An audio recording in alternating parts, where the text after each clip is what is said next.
Hello everyone, Siren 2007 here, and in this episode of Radios in Depth, I am finally going to be reviewing the Midland WR-400. So with that being said, here we go with the review.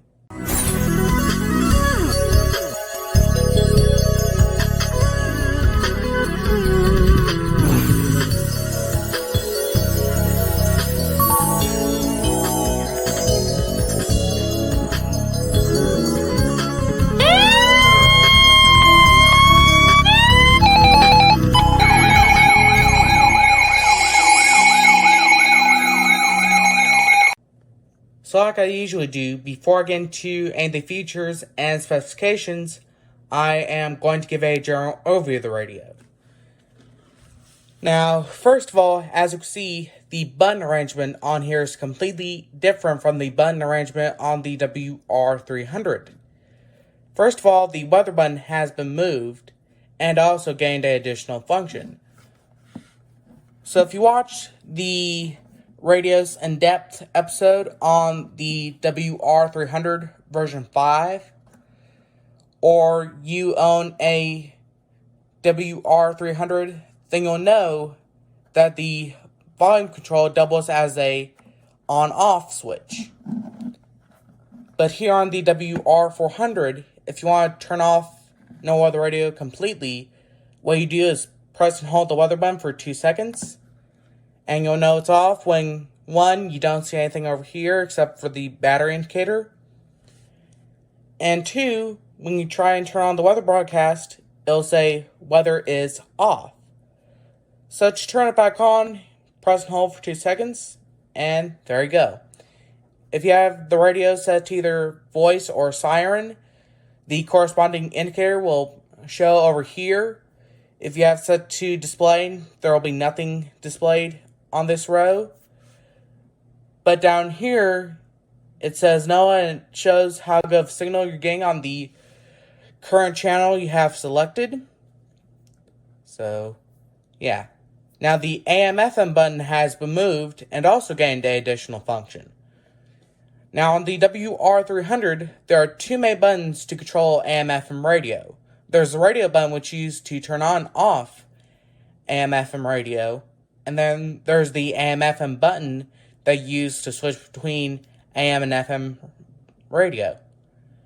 But on here, it's been combined into one button. So to turn on AM/FM radio, you press the button once. To switch between AM and FM band, you press once. As you can see, now it's on AM. Press again, switch it back to FM. And then to turn AM/FM off, press and hold for 2 seconds. And you'll know it's off when you don't see anything down here. And also, as you can see, we now have physical radio preset buttons on here. On the WR-300, you use the up and down arrows to get to the radio presets, but on here, there are actually 4 physical radio preset buttons, which I find to be quite nice, because if someone who is blind purchases this radio, they can actually utilize the radio presets. Because on the WR-300, you have to use the display to get between the radio presets, while on here, someone can feel around for the AM/FM button, and then go to whatever preset they want. So, yeah. Now, the arrows have been kind of redesigned. As you can see here, they are now in this circular arrangement.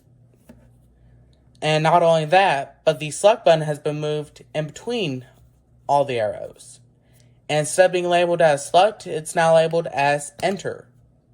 So, yeah. The menu button is still in the same place as it is on the WR-300.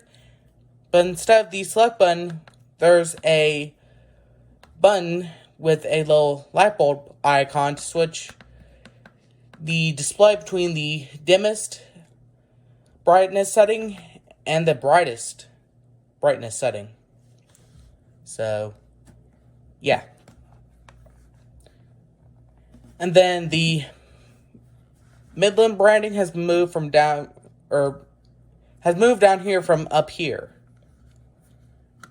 And the public alert logo and the no other radio logo have changed places. And also the alert level indicators have been moved up here and are kind of similar to the alert level indicators on the WR-120. Although the wording actually lights up on here, which you'll see later on in the episode, while on the WR-120, it doesn't. So, yeah. Now, on the left side of the radio, we have a USB port. Now, as you can see, this is a 5-volt, 1-amp port, and also, as you can see there, the little part there is white. So that means that this is a standard USB 2.0 port, which means that the radio is not capable of doing fast charging. So, yeah. Now, most devices that have fast charging can also work on standard USB 2.0 ports. There are a couple devices that have fast charging that don't like standard charging. They can do it, but you might end up running into some problems later on down the line. But most devices that have fast charging still support standard charging via a standard USB 2.0 port. In fact, I think this is a fast charging cable here. But it works no problem. On the right side, as we already saw, we have our volume control and the on-off switch for the alarm, like on the WR-300. So, yeah. On the back, we have all of our inputs and outputs. Of course, we have our telescopic antenna, along with the clip for it over here. As far as actual inputs and outputs, we have our external antenna jack. We have our external alert jack, which you can use to connect any strobe lights or bed shakers you want connected. We also have a headphone jack, and with this being a version 3 WR-400, this does have a standard 12-volt barrel connector. Now, the version 1 WR-400s, aka the ones that were originally released in 2017, when Midland first introduced the WR-400, those actually take micro USB, but the version 2 and version 3 WR-400s take a standard 12-volt barrel connector. So, yeah, now something I noticed when I first got this back in April is that there's no PC jack on here. As most of y'all are probably aware, most Midland radios have a PC jack. What it's used for, that I don't know. And I don't think anyone really knows except for people at Midland. What I'm assuming they wanted to do with the PC jack was they wanted to figure out some way to have people be able to connect their radios to their desktop or laptop and be able to program the radio and do all sorts of stuff using a piece of software. Now, I can't confirm or deny this, but I'm assuming because it was labeled as PC, I assume that probably meant personal computer, where you can connect your computer to the radio. But, yeah. And obviously, as you can see, that is not here on the WR-400. So I think Midland has finally given up on that. But it's not that big of a deal, though. Sometimes it can be nice to have the PC jack for self-activation using a RCA cable and an iPod. But other than that, the PC jack is pretty much useless. So, yeah. Anyways, on the bottom, we have the standard 4 rubber feet. We also have 2 holes to be able to mount the radio up on the wall. And also, to go along with those, we have this spot here to be able to route the power cable down the back of the radio for it was being mounted up on the wall. Here we have the battery compartment, which this radio takes 4 AA batteries. And on the battery compartment cover, we have this quick programming reference. And then over here, we have the sticker saying Midland. It has the FCC quote, as I like to call it, that we see on quite a few electronics. Midland Radio Corporation, model WR-400, serial number, and of course, just like quite a few things, made in China. So, yeah. So, the first thing that I'm going to show is the Siren. Now, I am going to go ahead and use recordings so that you can be able to hear all 3 sirens and not just the warning siren. So, yeah. So, after that, I am going to get into the button beeps. So, yeah. So, with that being said, here we go with the siren. And then after that, the button beeps.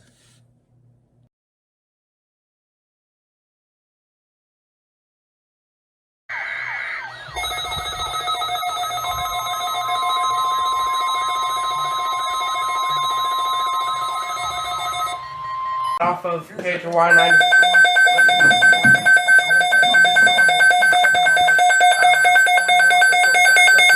Than that, but that is going to be ring rep. That is going to be at least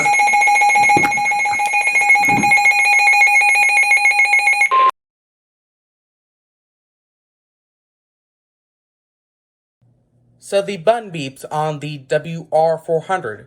So first, to enable them, I'm going to turn on the backlight real quick. You press menu, use the up arrow to scroll to button beeps, press enter. Put it to on, press enter. And there you go.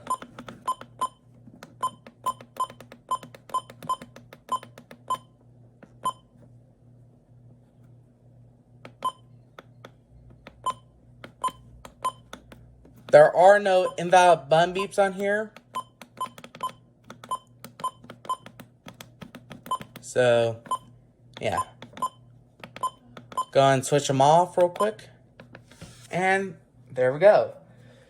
So, the next thing I'm going to get into will be the events. So, with that being said, here we go with that.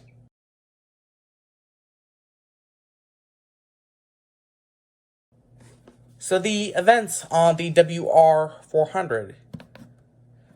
So, press menu again, scroll to set events. As you can see here, it's set to all on. You can also have them all off, which is kind of dumb.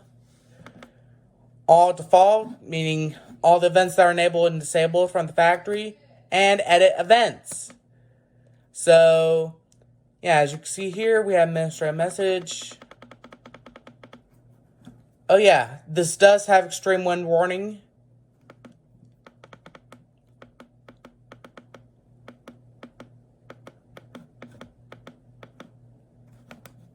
I guess they still have iceberg warning.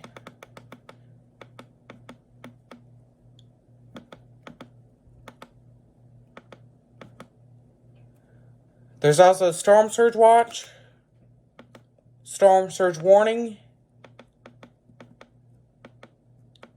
and I don't think they have snow squall warning here. That may be one of the alerts you can't disable, but there is that. And also there is blue alert as well. That's one of the alerts you can't disable, but yeah.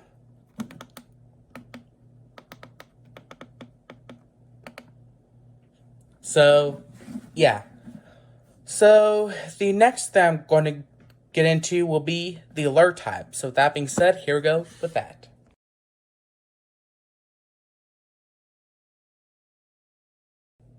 So, the alert type on the WR-400. So again, we're going to go into the menu, scroll to alert type. We have voice, which will sound the siren for 5 seconds, then go immediately into the broadcast. So you can be able to hear all the details about the alert. We have tongue, which will sound the siren for 5 minutes and then stop and never go to the broadcast. And then we have display, which won't sound anything at all and will just scroll the alert and flash the corresponding LED. Personally, I recommend you keep the radio on voice. That's also what the National Weather Service recommends. So, yeah. And that's next I'm going to get into the same. So, with that being said, here we go with that.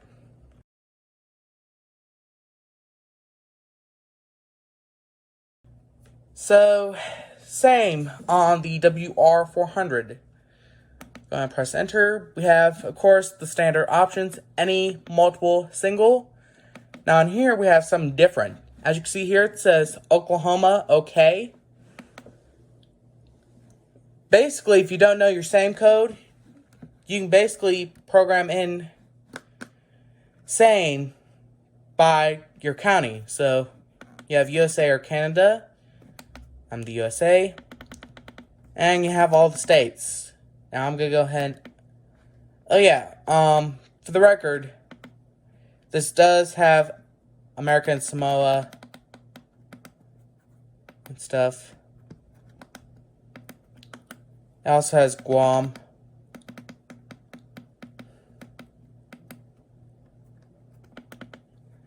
And yeah.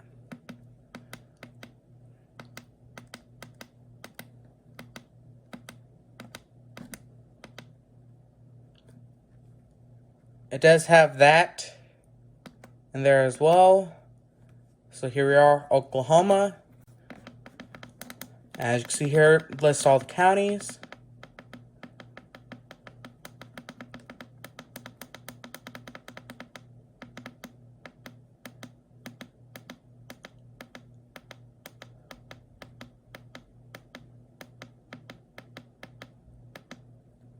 Oklahoma. There you go. And also, if you want to be complicated, you can also put the same code in. But I just prefer to just do it that way. Now, if you want to have the radio set to single, you have to have the code you want programmed in set to code number 1. Because unlike on the WR-300 and the WR-100, you can't just pick any of them. You have to have the code programmed into spot number 1. So, yeah. So, the next thing I'm going to get into will be the weather reception. So, with that being said, here we go with that.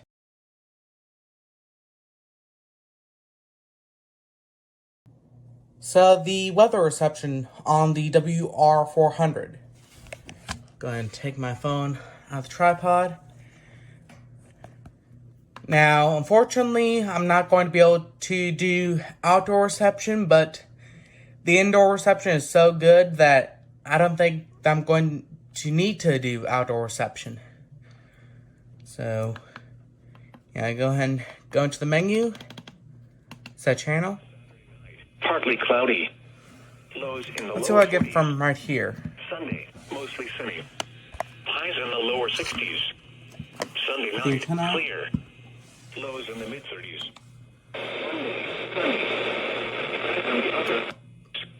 Bleed through. Channel 3. Oklahoma and western North Texas. No hazardous weather is KJ194. days 2 through 7. Found on my phone. Yeah, it gets better reception. Above the cable on both ends. Completely detached from the radio. Get graphics and more details. Channel 4.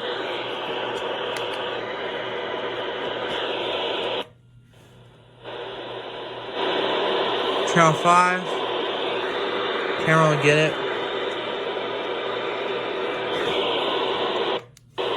Channel 6. Channel 7. Can kind of get it. Let me detach the power cable. Turn the backlight down and probably I should probably turn off the light. Once again at 9 p.m. at Oklahoma City, it was clear. Interference. The temperature was 56. The following is your hazardous weather outlook. This hazardous weather outlook is for portions of northern, western, central, and southern Oklahoma and western North Texas. Sorry about that. No hazardous weather is expected.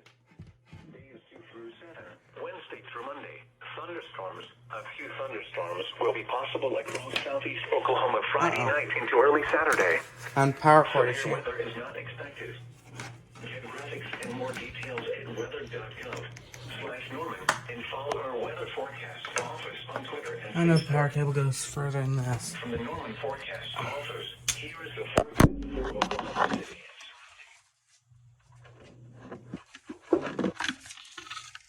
There we go.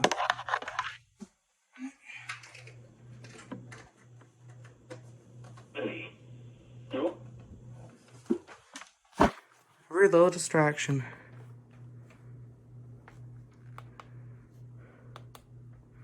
So channel. Highs in Channel 1.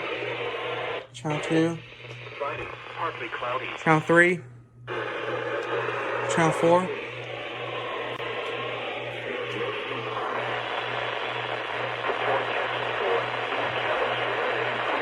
That's WXL-49 McAllister, which is a Tulsa station. Channel 5. Can't really get. Channel 6. Not receiving it right now, but I did get it this morning. Normally that would be WXK-87 in Clinton. Fort Worth reported 61. Once again at 9 p.m. At Shawnee, it was clear. KJY-95 and we woke up, which I've actually received quite a few things on Channel 7. I've received not only KJY-95, I've also received KIH-27 in Tulsa, as well as WNG-534 in Belvedere, Kansas, which is almost exactly 4 hours from here. So, yeah. Now, like I said, I'm not able to do the outdoor reception because it's so late at night, but the indoor reception is already good enough. So, yeah. Anyways, so that being said, the next thing I'm going to get into will be AM/FM reception. So, that being said, here we go with that.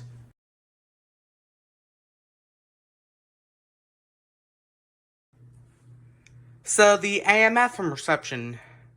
Now, I think I said this in a previous episode, but unfortunately, I'm not able to do AM/FM reception because if I play more than 3 seconds of a song, then I'll end up getting a copyright claim. So, yeah. And personally, I think it would take more than 3 seconds in order to demonstrate each station that I could get. So, unfortunately, I'm not able to do AM/FM reception demonstration, but trust me, the AM/FM reception is pretty good. So, yeah. So, the next thing I'm going to get into will be the alarm. So, that being said, here we go with that.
And then to turn the alarm off without having to use Thursday snooze, you just flip the switch to off. Now I'm going to go ahead and turn it back on. But before I do, I'm going to go ahead and put on a non-copyright station, since I'm going to need a non-copyright station to demonstrate this.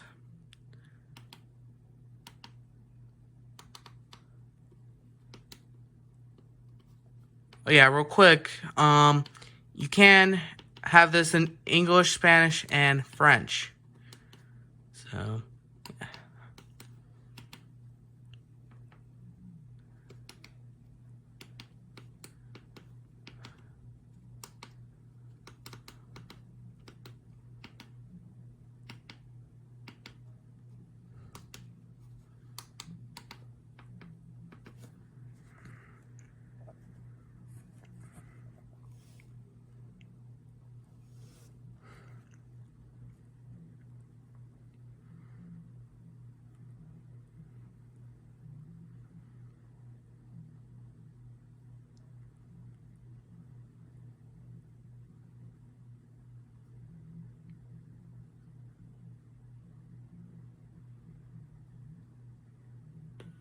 group that hates freedom and hates the West, or if you have sympathies with them, or if you don't condemn them, or if local reporters are pulling up stories about, previous ties. there we are. That's not what I want. Go ahead and set this back to what it was on.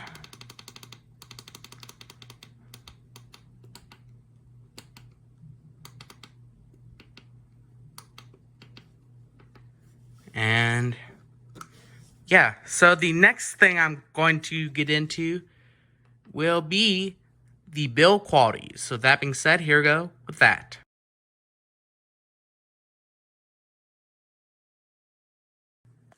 So the build quality on the Midland WR-400. Go ahead, put my phone back in the tripod. Anyways, the build quality is quite nice. This is a solid built radio. If I knock on the radio,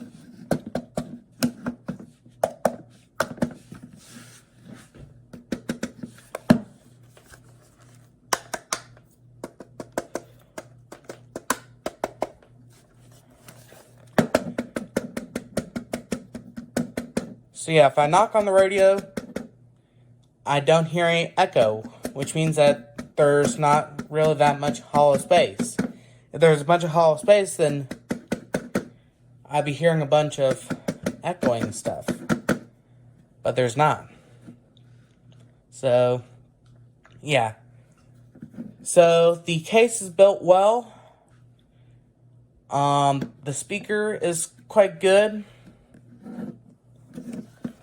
Now,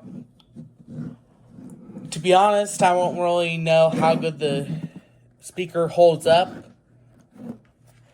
for another couple years, because we don't know if it wears out or not. So, yeah, the antenna is built quite well. And like I said in the beginning, this is a telescopic antenna. Normally I have a dedicated section for it, but I decided not to in this episode, so yeah. And the screen is also built quite well.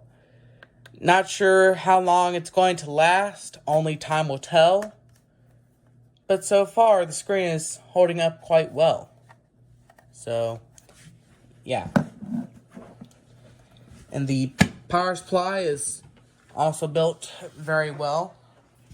Let me go ahead and get it. Here's the power brick. It is also built quite well.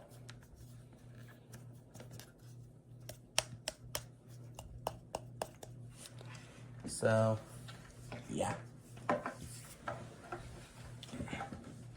So overall, the radio is built very well. So, yeah, now like I said, there are a few things like the speaker and the screen that we don't know really how long they last. Only time will tell. The WR-400s are still a little too new to actually know how long the speaker and the screen hold up. But yeah, only time will tell. So, we'll see. Anyways, so now I'm going to get into the final thoughts. So with that being said, here we go with that.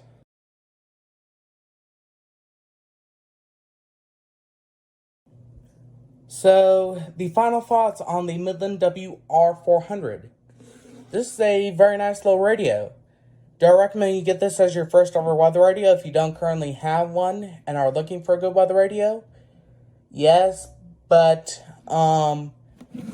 as of right now, when this episode is being filmed, this episode is being filmed on Tuesday, November 30th, 2021, and the current time is 10 p.m. Central Standard Time. As of right now, due to the supply chain shortage and also the shortage of silicon to make chips, it may be a little hard to get a WR-400. Now, as of right now, Midland isn't really having an issue making any of their products. I know one company, Uniden. Uniden is the number one manufacturer for radio scanners. And they almost have no products that they're able to sell. Uniden has very few products on their website that don't say sold out. So that tells you how bad some companies are doing. Midland doesn't seem to be having the issue of not being able to get silicon and stuff to make radios as of right now. If the situation worsens, then they might start having issues, but as of right now, they don't. But like I said, they may have issues. If the situation worsens, we don't know if it will or won't. Time will tell. But yeah, but just know that may be a little hard to get a WR-400, especially at a good price. Now I think I forgot to mention the ratio. Well, I guess you can call it a ratio, but I forgot to mention the price range that I recommend you try and purchase a WR-400 at. So a good price for a WR-400 brand new is anywhere from $50 to $60.